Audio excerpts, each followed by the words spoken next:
welcome back to my YouTube channel. Shoot na kayo. Char! Emek! Mga be, you can follow me on my Instagram as Brel2014. You can still use my Klook promo code ShootAkaBrelKlook. 3 times yung pa rin yung pwede magamit since nakabisa naman tayo dito sa Malaysia at hindi naman tayo affected doon sa changes sa Klook Philippines. At kung magbo-book naman kayo sa Agoda, you can use Brel Agoda for hotel and SB Tour Agoda for activities. Dahil dyan, gora na sa Agoda! And please do subscribe to my YouTube channel mga be para lagi kayo updated sa mga next videos, uploads at sa mga tour natin.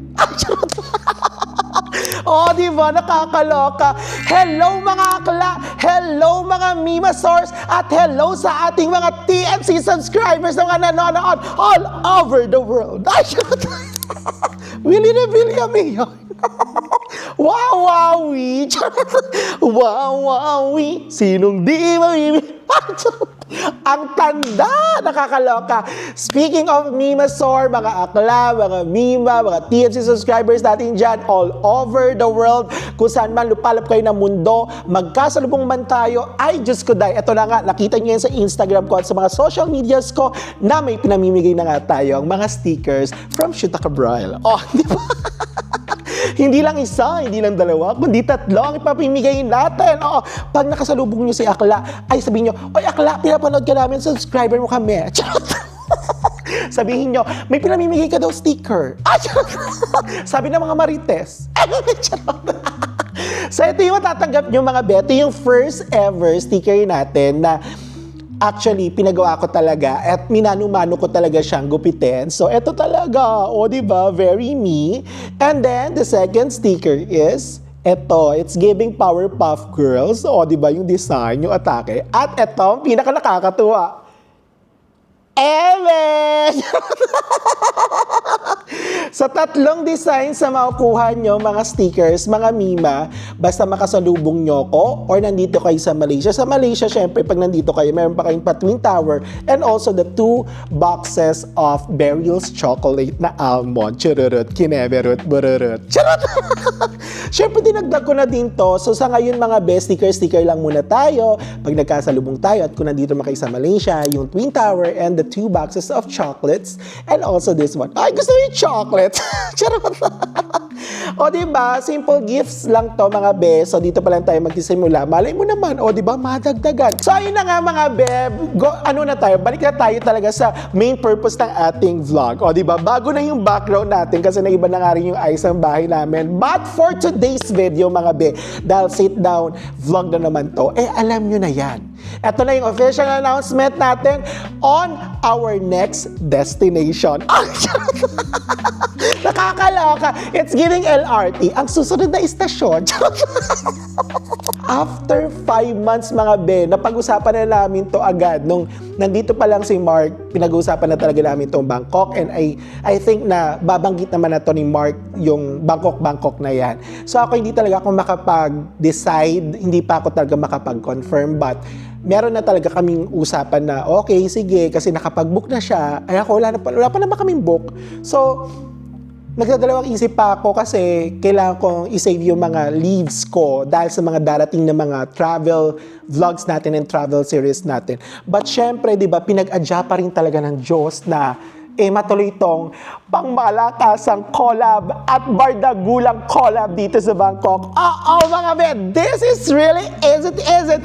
Our next destination is Bangkok, Thailand with Mark Paragas and our Kuya AA Nonchalant na si Chad.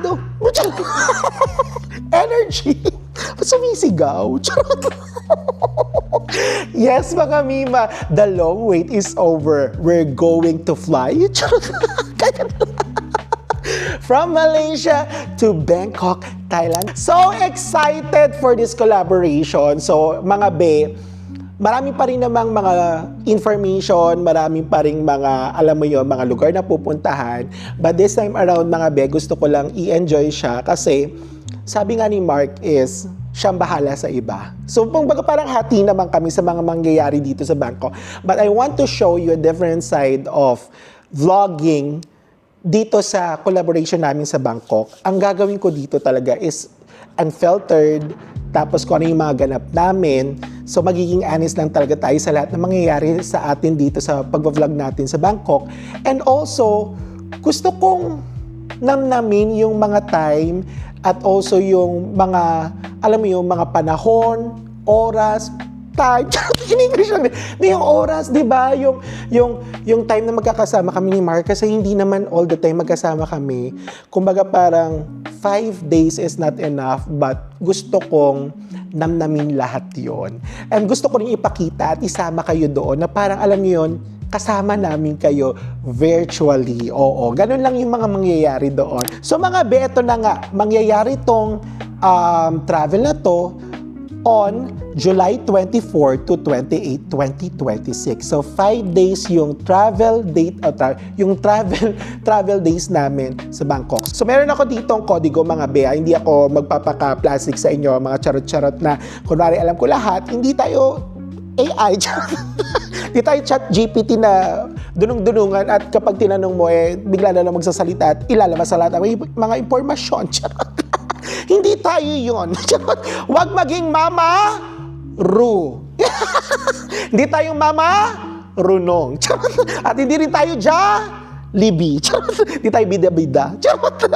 So ayun mga may mga hindi pala tayo sa requirements muna. Dito naman na tayo sa mga things to know before we go to Thailand. Oo. So basic information muna tayo. Mag-review tayo sabay-sabay. So mga first of all, ang Thailand is visa-free for Filipinos since we are part of ASEAN countries, so automatic visa-free tayo dyan. So 30 days visa-free ang mga Filipino once na mag-enter kayo sa Thailand.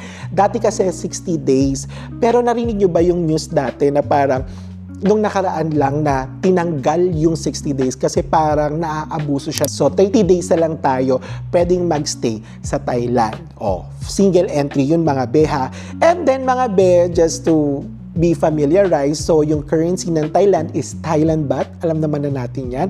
And the official language is Thai. So medyo mag-familiarize lang kayo sa Kapun Kap. Yung Kapun Kap is, tama ba? Thank you. And then sa Wadika, parang ganyan, greetings, parang mabuhay. Aroy, ayan, masarap, ganyan. Tapos, ano ba yung maganda? Suwayma, ganyan. Dapat medyo mag-aral lang kayo ng konting tayo, alam mo yung very basic para at least kahit papano makapag-connect tayo sa mga locals. And also, yung weather dito is sa Bangkok, more on high humidity and dry. So, most of the time, mainit talaga siya. And then, kung lumamig man mga is jumujulanis moriset talaga.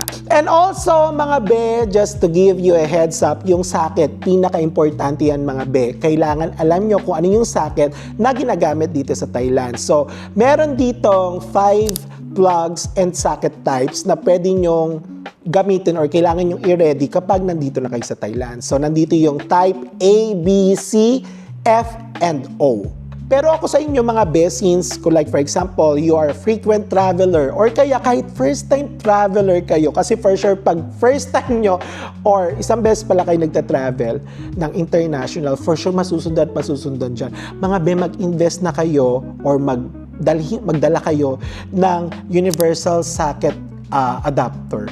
Yung mga adapter na nabibili sa Shopee, sa Lazada, mga mag-invest kayo sa mga socket adapter lalo na kung magta-travel kayo sa mga iba't ibang bansa. So next na tayo sa ating requirements. Ano ba yung mga basic requirements? So mga requirements na kailangan yung ihanda kapag pumunta kayo sa Thailand. So unahin natin, if you are traveling from the Philippines, so kailangan yung i-ready yung e-travel nyo and gawin nyo na siya 72 hours before your scheduled arrival or departure. So, 3 days before your flight, pwede na kayong gumawa ng inyong e-travel. Just download the e-travel app. Nandun na lahat yan. Just follow the procedure. And also, mga yung one of the requirements, syempre, dapat may Philippine passport or passport na kailangan ready and it should be more than 6 months.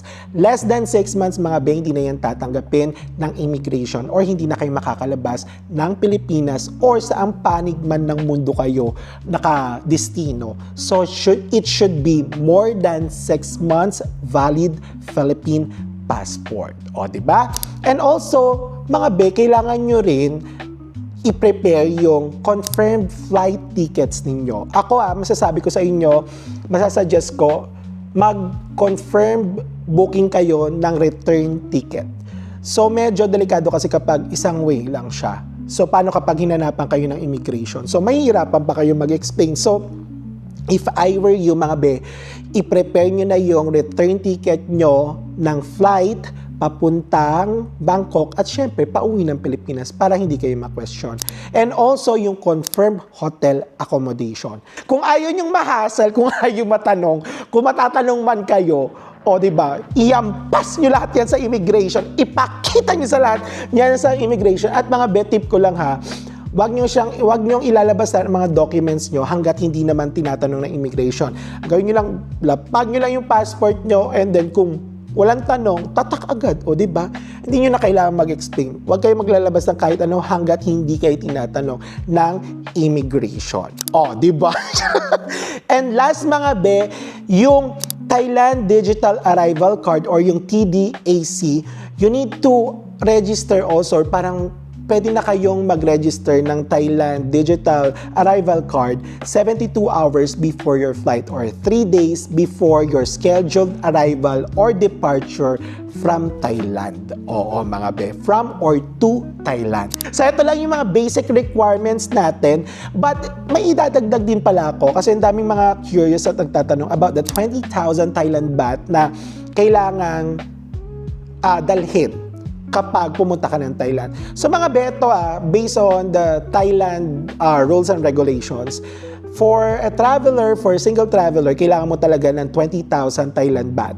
Ang sabi nila is cash. Yes. So pwede naman magdala kayo ng Philippine peso or any kind of currency, like for example, US dollars or Philippine peso, hindi naman kailangan ng Thailand baht na equivalent ng 20,000 Thailand baht. So, whether hanapin nila or hindi, kailangan i-prepare mo siya para at least kung tanungin ka man, meron ka. But most of the time, di naman na siya talaga tinatanong, pero syempre mga be, mas maganda pa rin talaga na prepared ka. So, wag nang matigas ang ulo mga be, kung kailangan ng cash para hindi na ma-hassle, kung in case na hindi kayo matanong or matanong man kayo ng Thailand immigration para at least, di ba, prepared na kayo. Kung magkatanungan man, edi sampal nyo sa kanila yung 20,000 Thailand baht na equivalent na cash na dala-dala nyo. Ganon kasimple. Ama? Ama. At least, di ba, clear na yan sa inyo, hindi nyo na siya uulit-ulitin pa. O, di ba? So, eto na, tapos na tayo sa requirements. Diyos ko, dahil ko na naman sinabi. So next na tayo doon sa ating flight. So 'di ba, yung flight natin for the sobrang tagal na panahon, hindi ko na nasasakyan talaga tong airline na to kasi nga medyo halming siya. Alam niyo naman na ang favorite airline ko talaga is si AirAsia, but since nangyari nga tong mga chururut at mga issue na mga fuel chururut, kinemerot na tumaas kineso, edi yung airline na favorite ko is sobrang mahal. Oo. So ang ginawa ko is pumunta ako sa Agoda mga be, and then nag-search ako kasi parang yung birthday anniversary chururut ng Agoda na meron daw silang pasabog na mura daw ang ticket. Pero alam nyo mga be, sa totoo lang mas mura talaga mag-book ng ticket kapag nag-Agoda kayo. So eto na nga ang kwento mga be, from AirAsia ang gagamitin nating flight is, ang gagamitin natin or ang kinuha or ang binook nating airline for our flight papunta ng Bangkok is Malaysian Airlines. Why Malaysian Airlines? Mas mura siya be. Yun talaga ang pinakarason. Pangalawa is, kinompare ko yung services na pwede ko makuha from Malaysian Airlines to AirAsia na mas mahal pa sa price ng Malaysian Airlines is yung food and also yung 30 kilograms na check-in baggage na ino-offer ni Malaysian Airlines. Automatic yan. Yes. Compare kay AirAsia na mas mahal pa sa presyo ni Malaysian Airlines, and the only thing that you can get from them is the flight ticket. On top of the flight ticket, kailangan mo magbayad ng check-in baggage and also yung foodang mo, which is very wrong, especially sa mga katulad kong budgetarian lang. So sa madaling sabi mga be, via Agoda, mas mura talaga siya. So ang binook namin is Malaysian Airlines. Ang maganda dito mga be is meron nga siyang 30 kilograms check-in baggage, even though 2 hours lang yung flight namin from Kuala Lumpur to Bangkok, is meron pa rin siyang foodang. Kumbaga parang full service talaga siya. Kaya versus AirAsia, even though alam niyo yun, parang very comfortable ako na sumakay kay AirAsia, mag-book ng AirAsia, mag-check-in kay AirAsia. Wala tayong choice. Mas doon tayo sa mas makakatipid at syempre, i-compare natin kung ano yung makukuha nating services doon sa airline na ibobook natin. O, di ba? Nakakaloka, dami ko sinabi. At ito pa mga be, bigyan ko kayo ng tip ha. If you are going to para magbubook kayo sa AirAsia. This one is based on my experience lang sa AirAsia. I don't know if this one is the same as AirAsia, the same as Cebu Pacific. Pero alam nyo mga be, parang last year ko lang na-discover na dati ang akalam ko kapag nag-return flight ko, di ba pag nag-book kayo ng ticket tapos return flight yung binook nyo, automatic, mas mura siya. Hindi mga be. Ito ang pinagbabawal na technique na kailangan kong ibigay or maibahagi sa inyo. Alam nyo ba mga be, kapag sa AirAsia kayo nag-flight or nag-book ng flight, mas mura kapag one way lang yung ibubook nyo. Ang layo talaga na diferensya. Parang it's almost like more than almost 2,000 or parang, wag nating OA yan. Parang mga more than 1,000 pesos to 2,000 pesos. Mako-compare mo talaga kapag return yung pinili mo, di ba, return flight agad, ang mahal. Tapos, nung tinry kong mag one way from, like for example, Kuala Lumpur to Bangkok, ay, ang layo ng presyo, te. Oo, mas mura talaga. Kaya ako sa inyo mga be, gamitin nyo tong pinagbabawal na technique na sinasabi ko sa inyo. If you're going to book flight from AirAsia, make sure na i-one-way nyo lang siya. Mas mura kapag nag-one-way booking kayo. Ito ang pinagbabawal na technique ni Akla. Kaya mas napapamura ako sa ticket ko kapag nagbubook ako sa AirAsia. So, maybe you can try to use this pinagbabawal na technique sa Cebu Pacific, Philippine Airlines, or any other airlines kapag nag-book kayo ng inyong flight. Okay po. Napakadami ko na namang sinabi. At ito na nga, speaking of our flight, so yun nga si Malaysian Airlines, ang total ng presyo na na-book ko dito sa flight namin is 813 Malaysian ringgit or katumbas ng 12,482.63 Philippine peso for return flight via Agoda. Oo, di ba? Nag-Agoda ko kasi sobrang mahal talaga mga pe. Pero legit talaga siya. Sobrang smooth lang din talaga kapag nag-book kayo sa Agoda. So huwag kayong mag-alala kung mag-book kayo sa Agoda. Very safe talaga siya. But kaya nyo gamitin yung promo code ko, okay lang. Sinasabi ko lang sa inyo to kasi ito yung ginawa kong procedure para mas mapamura ako. Oo, this time around. Okay, so next na tayo. Sa hotel naman tayo. So, yung hotel namin is na-book na namin to last month pa. So, yung hotel na binook namin is the Heritage Hotel Bangkok. Ito is yung sa Siloam area. 5 days and 4 nights. Ang total na bill namin dito, or yung total na binayaran namin, it's just 472 Malaysian ringgit or 7,098 Philippine peso for 2 packs na yan. Imagine niyo 7,098 for 5 days and 4 nights for 2 packs. Sobrang mura na niya. So, lumalabas mga be per day, parang lang siya, parang nasa 1,774 Philippine peso siya per day for 2 packs na yan. So, kapag dinivide mo siya per person per day, so parang lumalabas lang na parang nasa 887 pesos lang siya. Sobrang mura, di ba? At ang nakakaloka pa dito, mga be, paglabas nyo ng hotel, nandito na agad yung Chong Nonsi BTS SkyTrain Station, and also tapat lang to nung King Power Mahanakon, and 7 minutes away, parang 7 minutes away walk from Lumpini Park. Ang ganda ng pangalan, di ba? Yung pangalan pa lang, The Heritage Hotels Bangkok Siloam. Parang alam mo yun, parang per day nito or per night nito is mga nasa 5,000 pesos. Pero, charot-charot lang, mga nasa 1,700 lang po.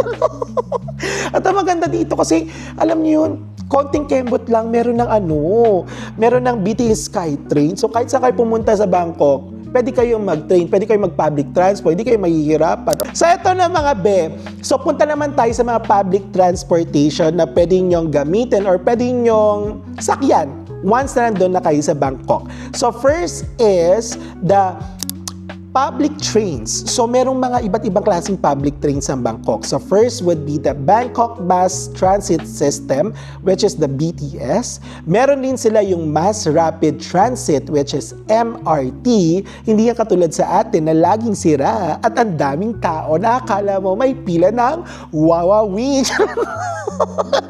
At meron din sila syempre yung Airport Rail Link, which is the ARL. Or meron din naman sila dito mga be, yung tuk-tuk. Yung tuk-tuk naman is yung parang tricycle sa atin, yung very famous na public transportation ng Thailand, which is the, like for example, masasabi nila ng public taxi of Thailand, which is the tuk-tuk. So, hindi sila gumagamit ng metro mga beha. So, si tuk-tuk, most of the time, kontratahan yan or negosyasyon, ganyan. Pero wag kayong magpapaapi at wag kayong wag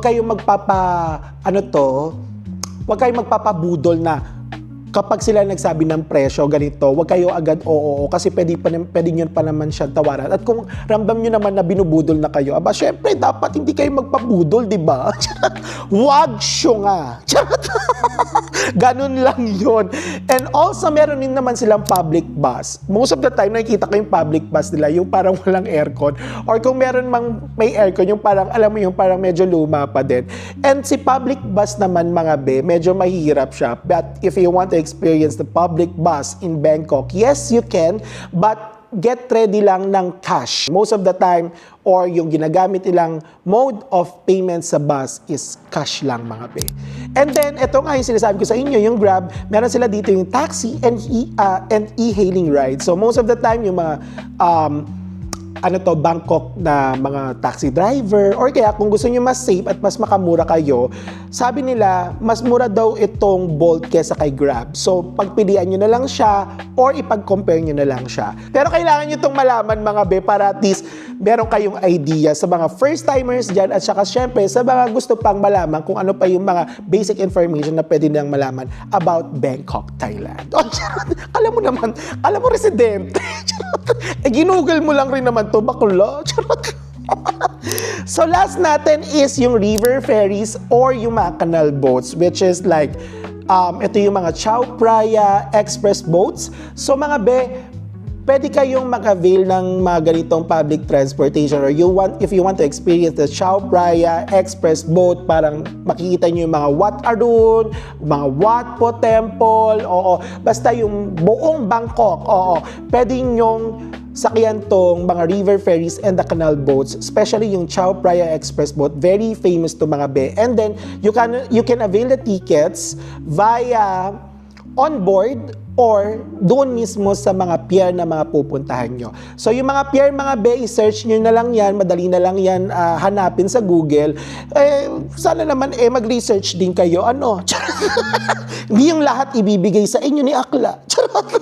Pero syempre, sige na, maglalagay ako ng example dito. Sige, ayan, nandyan yan. Papakita ko sa inyo yung mga pier na pwede nyong puntahan or pwede nyong puntahan around Bangkok para ma-experience nyo itong Chao Phraya express boat. So next natin is the insurance mga be. Ito even though malapit lang siya, malayo, or ilang araw lang kayo pupunta sa bansa na yon, make sure na you are protected.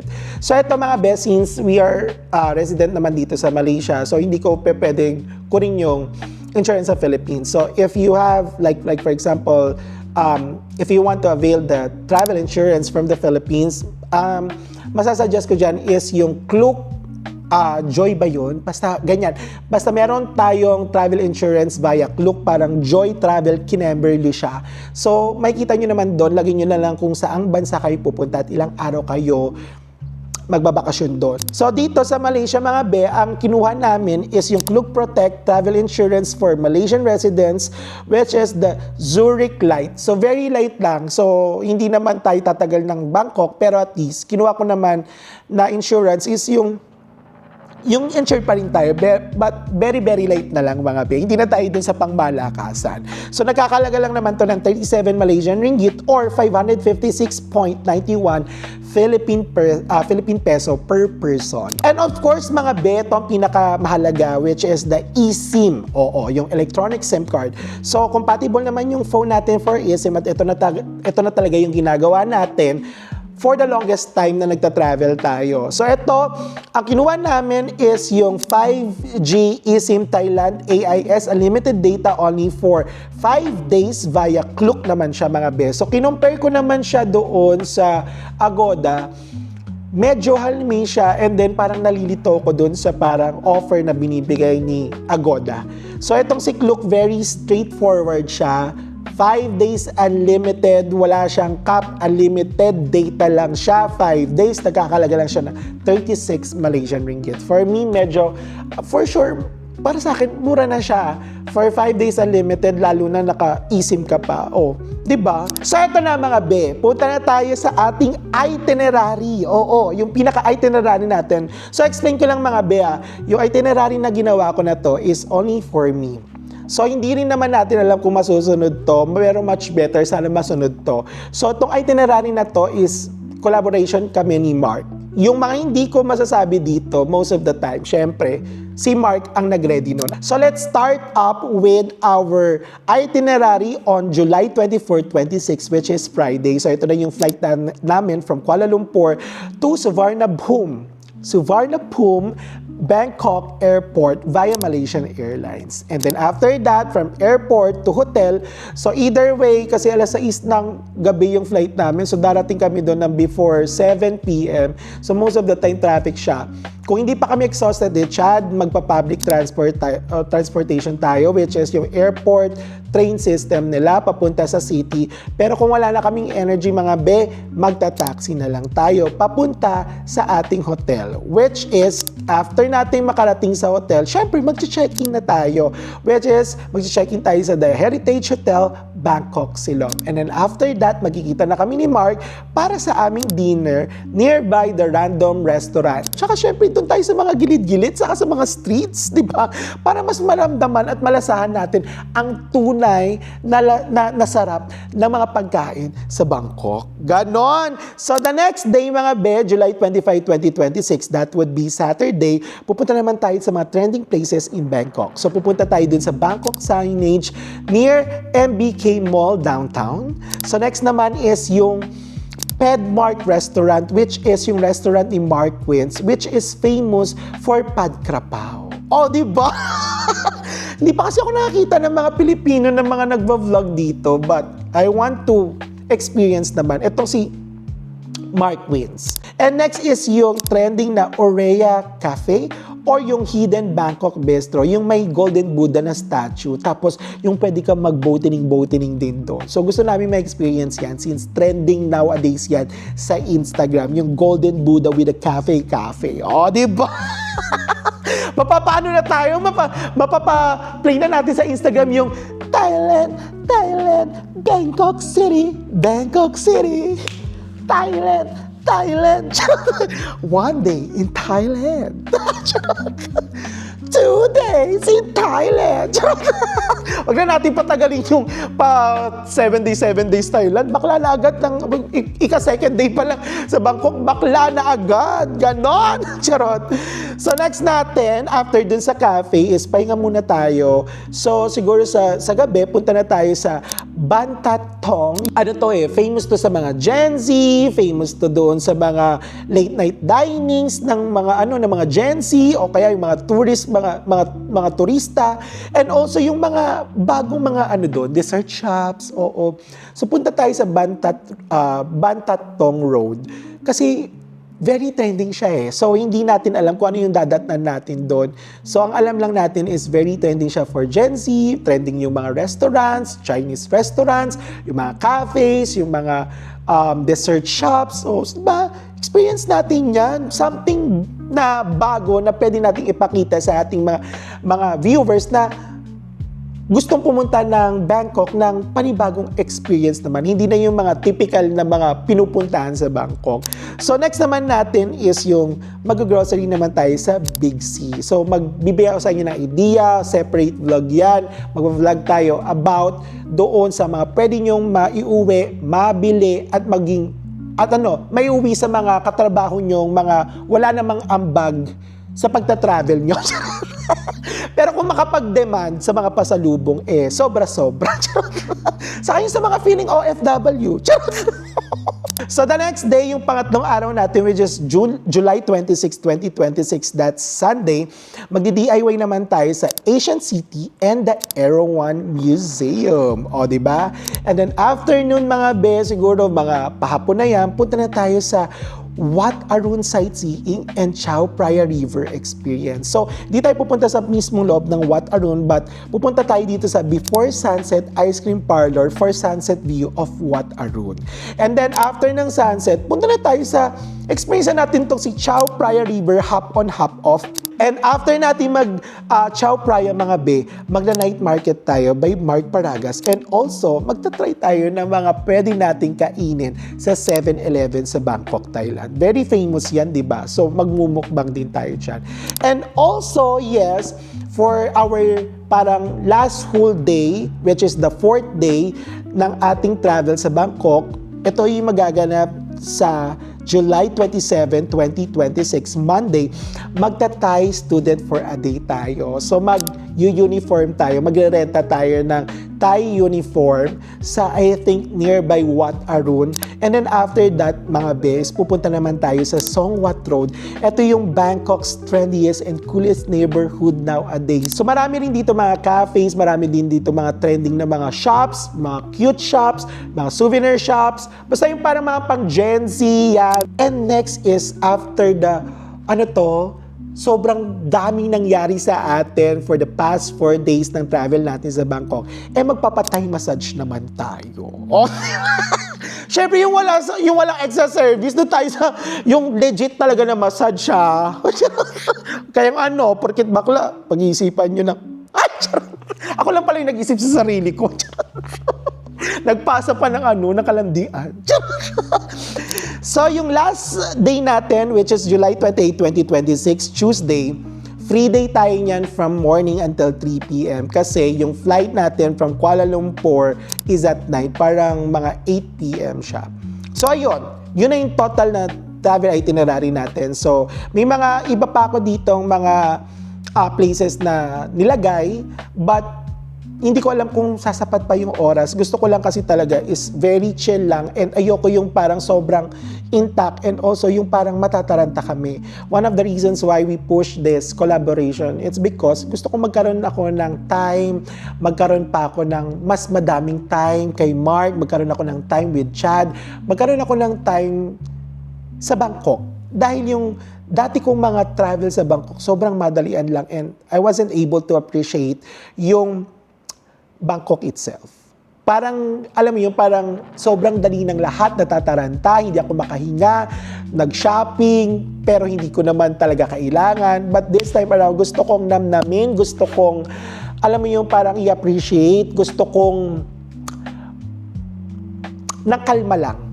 Yung, alam mo nyo, yung travel ng pang-trentahin, but at the same time is makabuluhan and also yung masaya tayo. Yung spontaneous lang, yung hindi ka, walang pressure, yung ganon. So thank you very, very much mga be, dahil nabibigyan tayo ng chance, nabibigyan talaga ako ng pagkakataon na makapag-travel at makasama yung mga ganitong mga tao sa buhay ko. So, another, naman to, milestone para sa akin kasi, di ba, may mga goals na hindi natutupad, may mga goals na parang alam nyo, hanggang goals lang muna. But for me, nagagawa ko siya dahil alam ko na pinagsisumikapan ko din. And then, hindi rin ako masyadong nagko-commit agad-agad. Gaya ng sabi ko sa inyo, hindi naman, nung sinabi ni Mark to, hindi talaga ako nag-commit agad. Kasi alam ko na kailangan, once na nangako ko sa isang tao, kailangan tuparin ko talaga. Pero hindi ako nangako sa kanya at first, but tinry ko yung best ko na ma-push ito. And ito rin, alam ko inaantay nyo na to mga be, alam ko na sobrang inantay nyo talaga tong pagkakataon na to at syempre tong collaboration na to. So, the only thing that we're going to do here is ipapakita namin sa inyo kung paano kami magta-travel together with Mark. Alam ko, first time pala kami nakita nung pumunta siya dito sa Malaysia, but alam niyo, parang ang tagal-tagal na namin magkaibigan. And I'm so excited to experience Bangkok with him, with Chad, and also with you guys. So in a few days, yes, alam ko kapag in-upload ko na to, paalis na ako ng Bangkok. Oo. Dahil this time around mga be is nag-e-empake na kami and we're finalizing everything. So the only thing that you're going to do mga be is to watch our vlog, antayin nyo kami, sama-sama tayo, pare-parehas tayong pupunta ng Bangkok. Hindi kayo may iwan dahil sasama kayo, umpisa pa lang to. Abangan nyo ang bardagulan nating lahat. Sabay-sabay tayong tumawa, sabay-sabay tayong mapagod, sabay-sabay tayong mamawis, sabay-sabay tayong mamaktol, at sabay-sabay tayong magta-travel all together sa Bangkok, Thailand. So mga be, without further ado, tatapusin na natin tong vlog natin dahil kailangan nyo na ring mag-empake. Oh, diba? So see you around, see you in Bangkok mga be, and see you on my next vlog. Bye mga be! Love you all!